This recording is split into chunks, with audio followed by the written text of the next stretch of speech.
Okay. This will be the behind the scenes cut, because it's not 3 o'clock yet. I'm just trying to be on time today. Let's see, close this,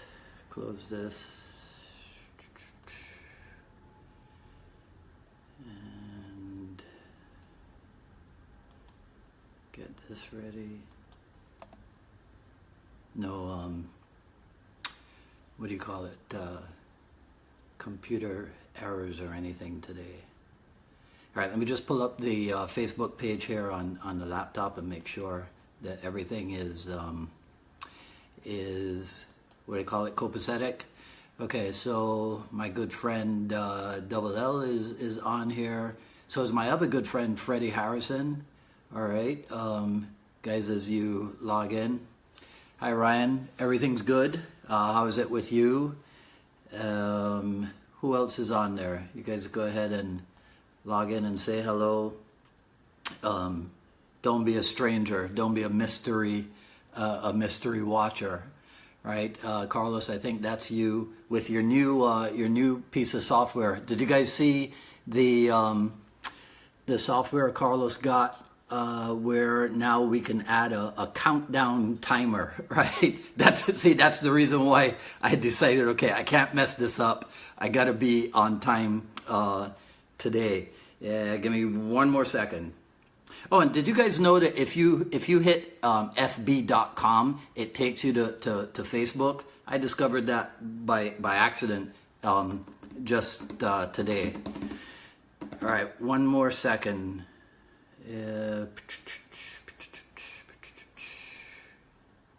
All right, Bo Jackson.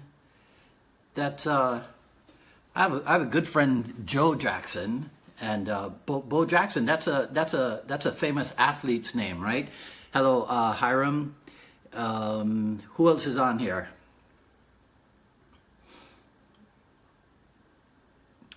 Peter Gibbs. Peter Gibbs was the name of a very good friend of mine down in Barbados, really talented musician down in Barbados back in the day. So hello to you, Peter.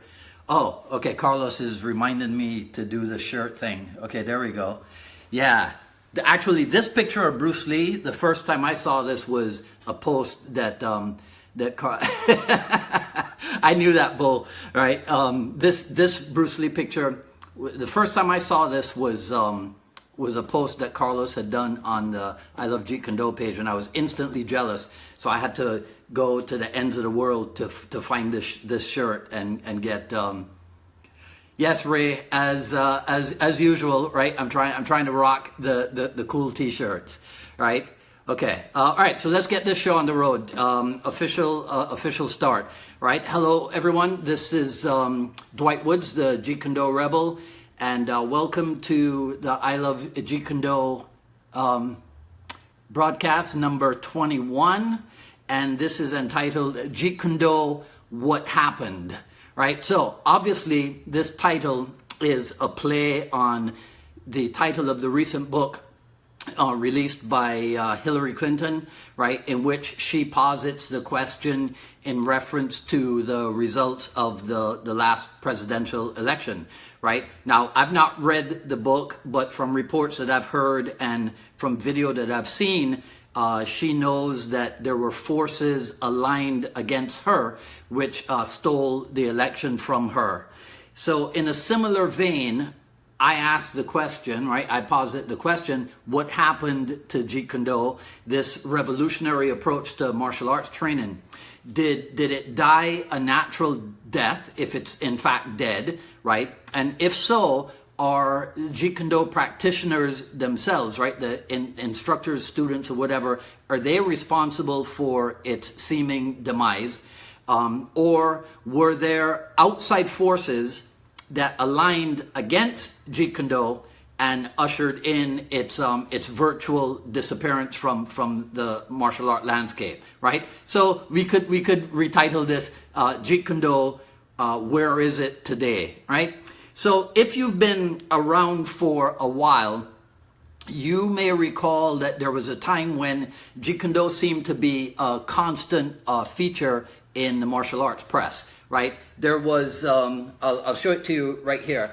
There was a magazine, hold on, right? There was a magazine called Fighting Stars, right? So I have all these actual magazines in a box in storage, right? Somewhere in a box in one of the boxes in storage, but I didn't want to trek over to the storage unit and have to go through those boxes and bring all that. So my good friend and my student Glenn was nice enough to get me some what do you call it?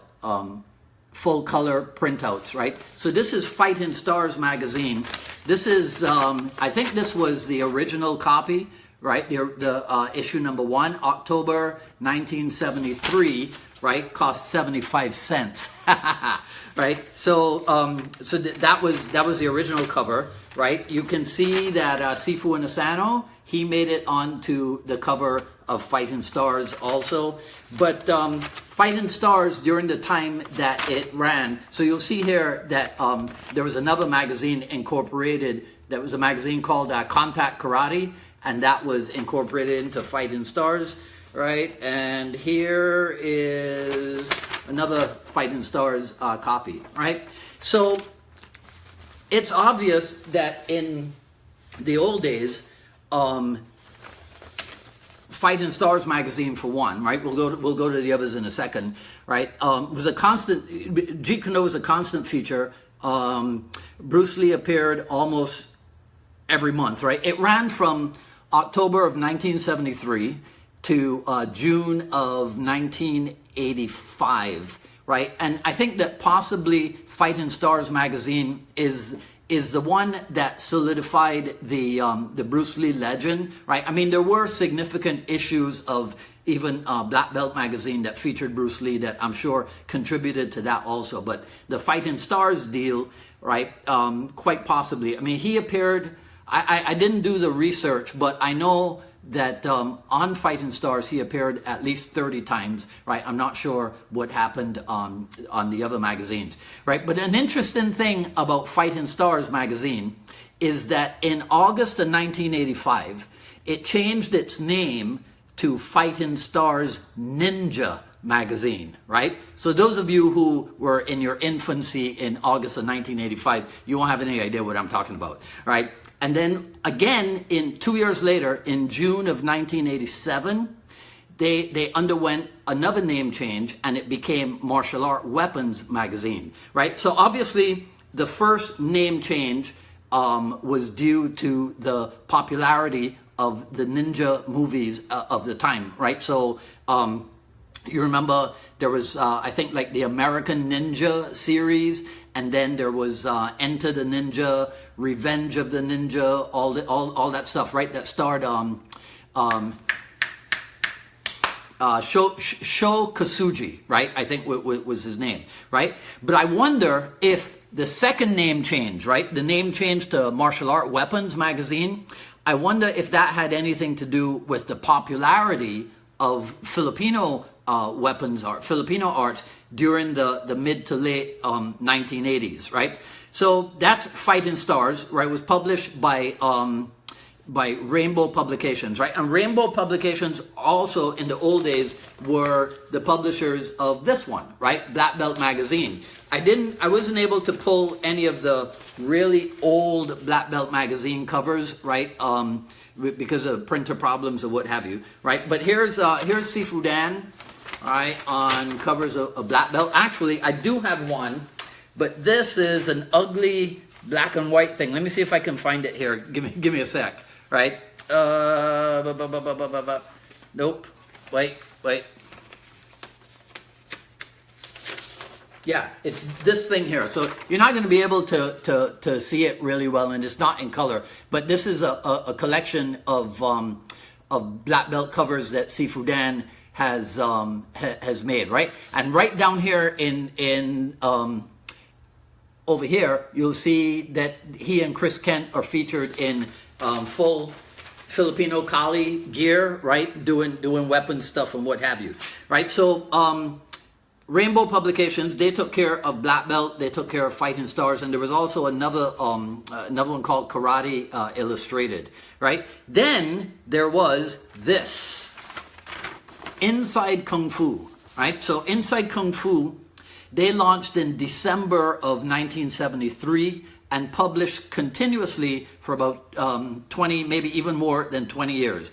Then they went online in 2006, and I believe, from what I read, they ultimately ceased operations in 2011, right? But Inside Kung Fu, I think that this is the magazine. Here's another ugly black and white Inside Kung Fu featuring Sifu Dan, right? So Inside Kung Fu, I can remember this was a magazine that I say led to the popularity of the Jeet Kune and the Filipino martial arts. I mean, sometimes it almost seemed as if, excuse the expression, we, as in the JKD clan, owned Inside Kung Fu, right? This is when I&I Sports Supply was reigning supreme. I'm glad to say that I&I is back on the market. These are the people who sell you that one of the best kick shields ever that was actually designed by Sifu Dan, right? So looking up, I think it's iisports.com, right? Take a look at those guys, right? But it was Inside Kung Fu, oh geez, Dwight, right? That Dan Inosanto once wrote a column. Ted Wong wrote a column for Inside Kung Fu. Also, Burton Richardson at one point wrote a column for Inside Kung Fu. And it wasn't just in the United States that JKD people were making the covers of magazines. Ugly black and whites again, right? But here is Budo International, right, with Sifu Dan on the cover, right? Here is one of my favorite people, Chris Kent, on the cover of Bruce Lee Kung Fu magazine. And then another one of my favorite people, right? This is, I think Fighters was a British magazine. So this is Sifu Dan and Mai Sihing Cas Magda, right, on there. So those are European magazines. And you have JKD Kali people on the cover, right? And this is all back in the 80s and maybe even in the 90s, right? So the reason why I show you all this media stuff is because sometimes people are not aware of the fact that they are heavily influenced by what they see and what they hear in media, right? And so for a long time, with all of the publicity, let's say, that was focused on Bruce Lee and his art of Jeet Kune, right? It's no wonder that the interest in his art and his methods spread, and that's what gave rise to a couple of decades of immense popularity. As a matter of fact, let me ask you this. So all of you who are on here live, right? If you guys can answer this question for me, but I'm only going to give you 5 seconds to answer this. That's 5 seconds.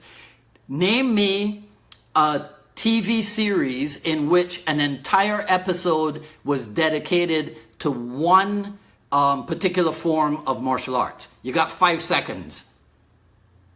Right? Let me tell you the question again. A TV series in which an entire episode was dedicated to one particular form of martial arts. Okay, 5. All right. 4. 3. 2, wait, I should do it like this. 2, 1, Mr. Rogers. Josh, really? Come on. Kung Fu? No, not really. Green Hornet? There you go. See, Daryl White. See, Daryl got it. It's Longstreet. And I believe it was actually episode 1 of season 1 that was entitled, okay, for extra points, Daryl, for extra points, what was the name of that TV episode? 5 more seconds. 5, 4, 3, 2, 1. Anybody? What was the name of the episode? Come on. It's pretty easy.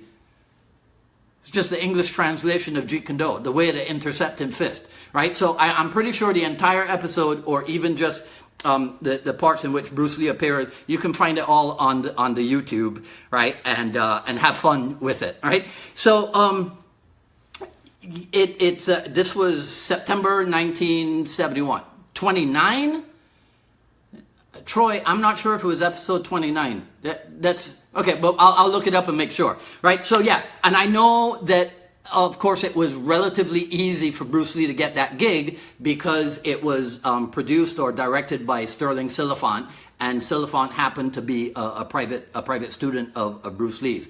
But it's still pretty awesome that we were able to pull that off, right? So there's that, and then of course there are Bruce Lee's contributions himself to media in his film offerings, right? Starting with the Big Boss or Fist of Fury in 71, I think that was, and then all the way up to Enter the Dragon in August of 73, right? So I think everybody would agree with me. It's safe to say that the Kung Fu film industry owed a huge debt to Bruce Lee, right? In fact, you could say almost that the inclusion or the popularity of martial arts, right, in many of today's action films is due in a large part to Bruce Lee's influence, right? So that's why sometimes the guys on here who have trained with me, Daryl and Alfred and Carlos, you will have heard me say that Jeet Kune is alive and well in Hollywood, when you consider that a lot of today's top films, right, are helmed in terms of like stunts and maybe even directed by JKD Kali guys, right? So there's Jeff Imada. So for those of you who don't know Jeff Imada, think in terms of movies like Batman versus Superman, Daredevil, the TV series, not the movie, I think. I could be wrong, right? Book of Eli, the Denzel Washington thing. The Bourne trilogy with Matt Damon. That's probably what in today's era, that's probably what Jeff is best known for, right? Fight Club is another one, right? So that's Jeff Imada. And Jeff has been with Sifu Dan since 1970 something, 75 or something like that, right? So he dates way back to that era, right? Then people like Chad Stahelski, right? So if you don't know who Chad Stahelski is, which would be surprising because Chad is the guy behind The Matrix, right? Well, not behind, because he wasn't the coordinator, but he was Keanu Reeves's stunt double, right? But then in terms of stunt coordinator, he was behind Wolverine, Expendables #2, The Hunger Games, Sherlock Holmes, and then most famously, I think, the John Wick. There's been 2 so far, right? So it'll be the John Wick series, right? And then there's another guy, Jonathan Eusebio. Now, Jonathan's younger than those guys, so you might not be aware of him, but I'll tell you the movie and you'll go, what? Really? There's a JKD guy associated with this movie? Yes, and guess what it's called? It recently smashed box office records worldwide because it earned $1 billion with a B dollars. Yes, the Black Panther. Is that what it's called? It is Black Panther, right? Yeah. Okay, don't embarrass me, right? So, actually, I got to tell you a funny story, right? So, talking about JKD in movies, right? I saw this was the funniest video, and it must be a clickbait video, as they call it.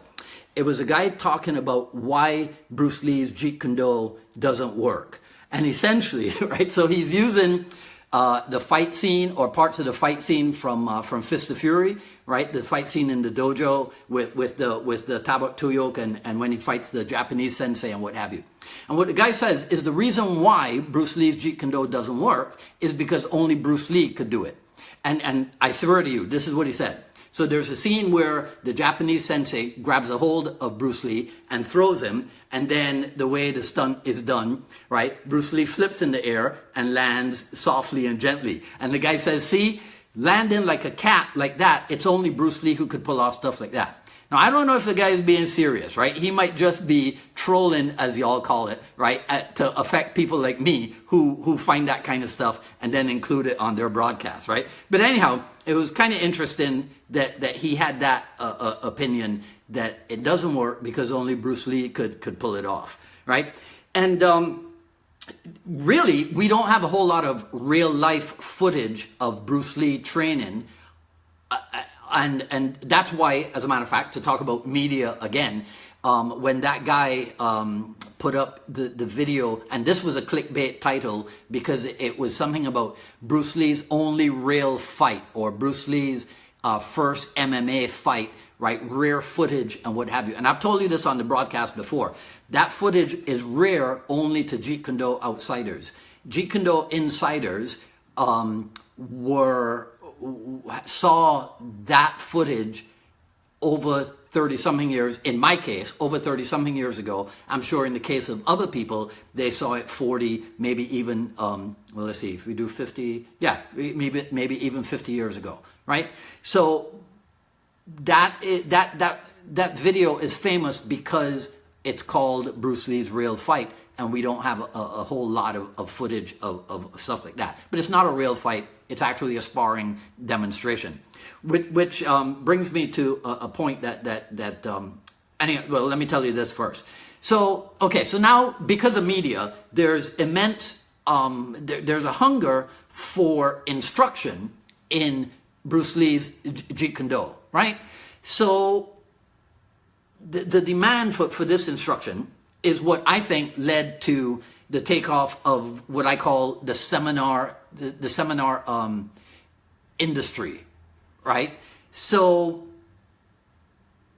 in the beginning, it was the well-known Jeet Kune Do personalities, the Jeet Kune Do notables, who put JKD on the seminar landscape, right? But then the lesser-known Jeet Kune Do insiders, I mean qualified people, but just not as well-known in the public sphere, right?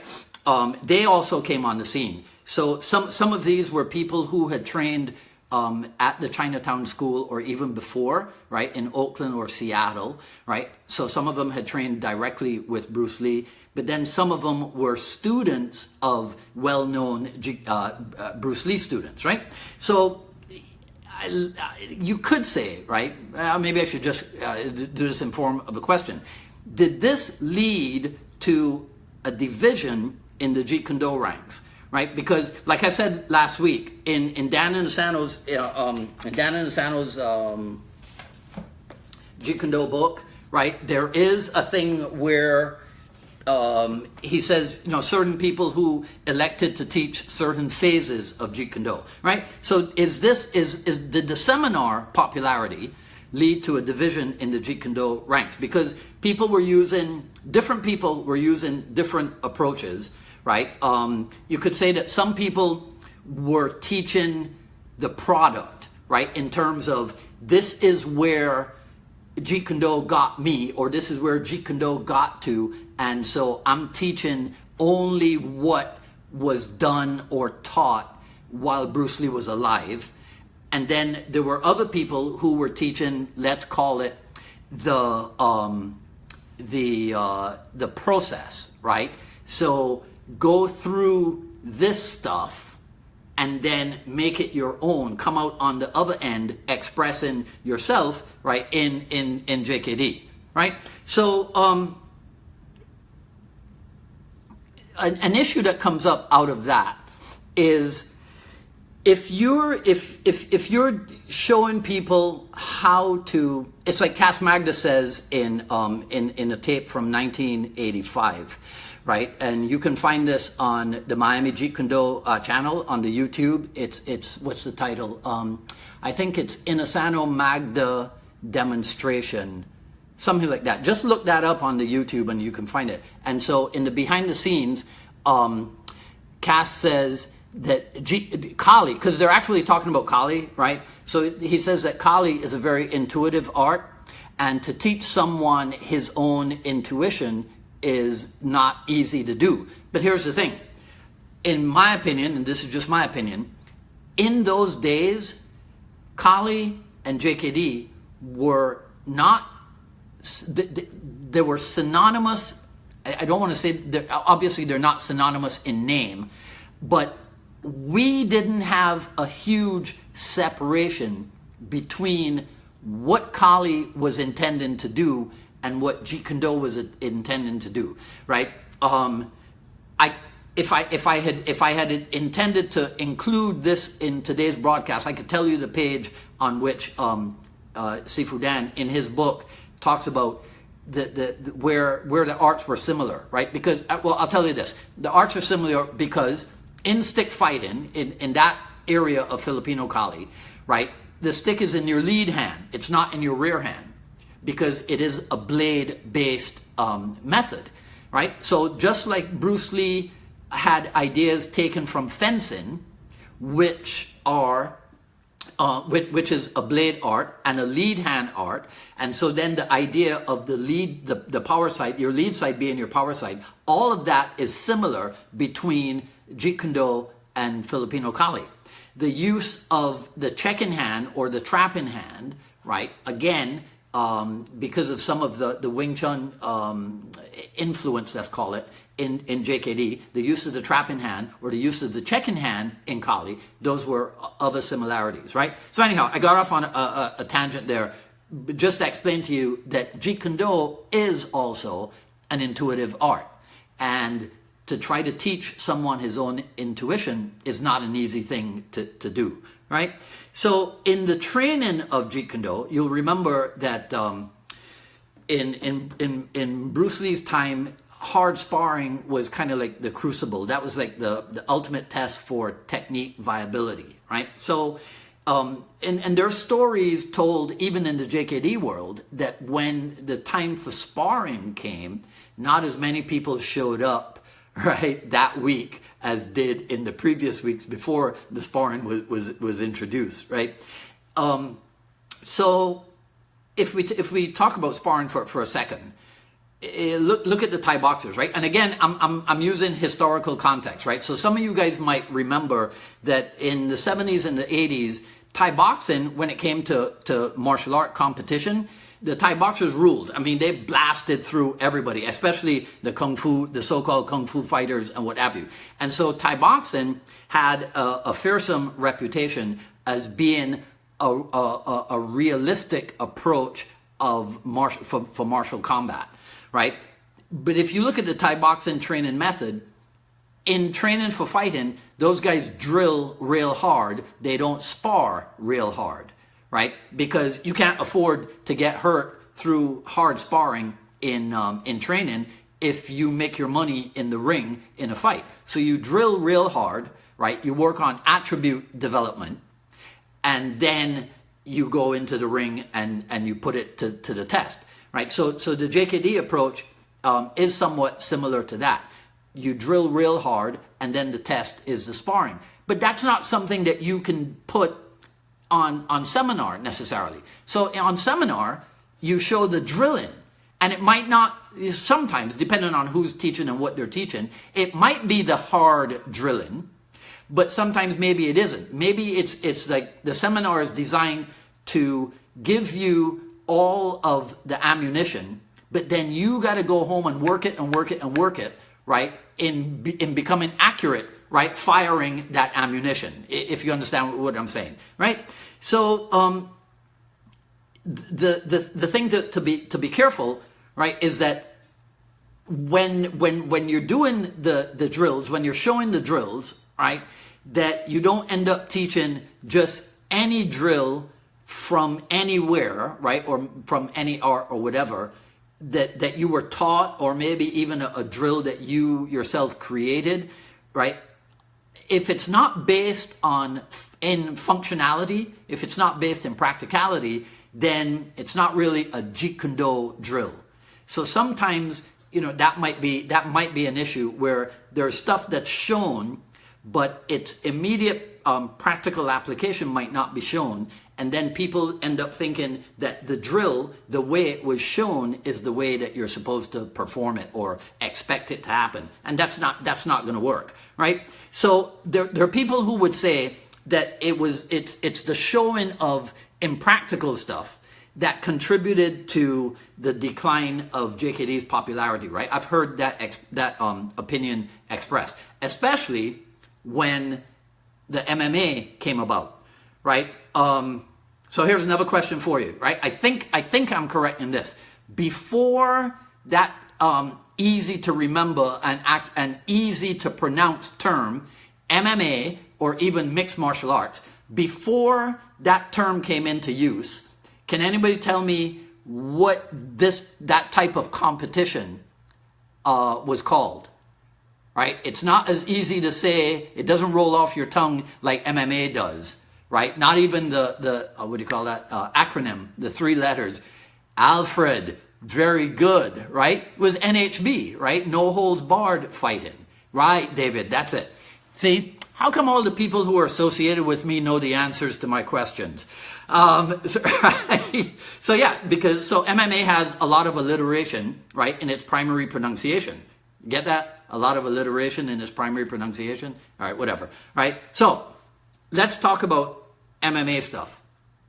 The first shoot wrestling tournament, this is to the best of my knowledge, the first shoot wrestling, vale tudo, I think was the Brazilian term that came into the other parts of the world, right? But yes, vale tudo or no holds barred, right? Now, when we, okay, Greg's making a comment. Okay, I'll get to that in a second, right? So, MMA in the JKD world, right? So there are people who will say that Jeet Kune Do was the original or is the original mixed martial arts method, right? And then, if you want to talk about MMA competition, then in the JKD world, I think we have to kind of take a look at Shudo, right? At shoot wrestling. The first amateur tournament, I think, for Shudo was held at the Inasano Academy, right? I don't remember, and I couldn't find my videos on it. But I don't remember what year. If there's anybody on here who knows what year that first tournament was held at the Inasano Academy, put it into the comments, right? It may have preceded UFC 1 in 1993, right? But when you think about it, Shudo in Japan was definitely going on before 1993. I mean, Sayama, I think Sayama developed it in, gosh, I forget. But amateur fights, I know this for a fact. Amateur fights were going on in what do you call it? In 1986, and then pro fights like in 1989 or what have you, right? So the unofficial headquarters for Shudo in the USA was the Inasano Academy, right, where Yorinaga Nakamura came in 1989. Right, and as I've heard it, I don't know. This might be another one of those Jeet Kune Do myths, right? But Yuri didn't tell people that he was Sayama's top guy or one of Sayama's top guys, right? That only came out later on, and then of course, as things would happen, shoot wrestling became part of the lineup at the Inasano Academy, right? I couldn't find the video, and so forgive me for this, but I remember coming across a video where Sifu Dan says something very telling, right? Which is that in his opinion, if shoot wrestling had been promoted as well, it could have been as big as the UFC, right? So I'm telling you about that because nobody can argue against MMA's huge popularity around the world, and then by association, Brazilian Jiu-Jitsu, right? And then by association again, the idea that Jeet Kune Do was the original approach to what today is called mixed martial arts, right? So today, you can hear people using a lot of what can be called Jeet Kune Do terminology. So you'll hear people talking about aliveness and functionality and combat truth and spatial relationship, but they might not be talking about Jeet Kune Do at all. They might be talking about Brazilian Jiu-Jitsu or MMA training. So that's why I titled today's broadcast, What Happened? Because now there seems to be an element out there, and we seem to have moved into an era where even though JKD is still out there, right, and it's immensely popular. I mean, you just have to look at the membership. I mean, look, so I Love Jeet Kune Do is the biggest, probably the biggest Jeet Kune Do group on the Facebook, right? But there are others, and there's some incredibly popular and incredibly talented Jeet Kune Do people out there still pushing it. But we don't have the promotional vehicle or as extensive a promotional vehicle as the UFC or the MMA world might have, right? But it reminds me of something that, and I'm going to finish up with this. Actually, as I'm talking to you guys, I'm thinking of other things, and we might have to do a part 2 of this Jeet Kune Do What Happened broadcast, right? I'll show it to you right here, because I did make a note of this. This was a last minute note that I made literally seconds before I came live. So this is the Fighting Arts magazine, which you guys have seen me talk about before. And this is, so let me try to do this the right way. So here's what it says. The majority of today's full contact fighters are at the point that we, Jeet Kune Do, were at in 1966. They are discovering that most of the techniques that are taught in the dojo are unrealistic for full contact because they are not practical, right? So for those of you who remember, this magazine came about in March of 1976, right? So in the mid-70s, the JKD clan was saying that full contact kickboxing or karate in America had arrived 10 years late. And I remember in that documentary, How Bruce Lee Changed the World, there are MMA fighters that they interview, and they say something similar, right? They say that they borrow this and that from Bruce Lee and Jeet Kune Do. I don't remember when, because again, this was last minute. I don't remember when How Bruce Lee Changed the World was released. But if you think about it, listen to what they're saying. They're saying that today in MMA, they're borrowing stuff from Bruce Lee's Jeet Kune Do. My question to that was, what the heck took you so long, right? So, in closing, what can we make of this? And this is why I'm thinking we might have to do a part 2. So let me ask you guys this, and please, if you will, answer in the comments, and then that'll give me an idea of how to approach next week's part 2 if it is actually necessary. So, what can we make of all of this? Is Jeet Kune Do still relevant in today's martial art world when it seems like many in the world of practical martial arts, right, have caught up to the point of where Jeet Kune Do was in the past, right? But they just seem to have done it with a much more mainstream approach, right? So, think about that, and then just... you can, what's the best way? Yeah, just put it in the comments, right? When you hear, whether you're on here live now or if you're watching later on, right? Is Jeet Kune Do still relevant today, and in what ways do you consider it to be relevant, right? Okay. As always, I got to do the I Love Jeet Kune Do promotions. Go to ilovejeetkundo.com. You guys can see volume 1 of the series that we put together, right? And there will be more. I know I keep promising you that there will be more, but there's definitely more coming out.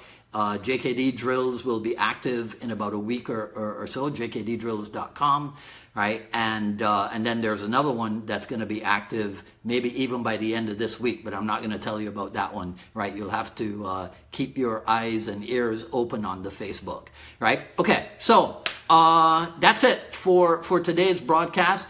Guys, thanks for chiming in live with me as usual. What else should I say? That's it, right?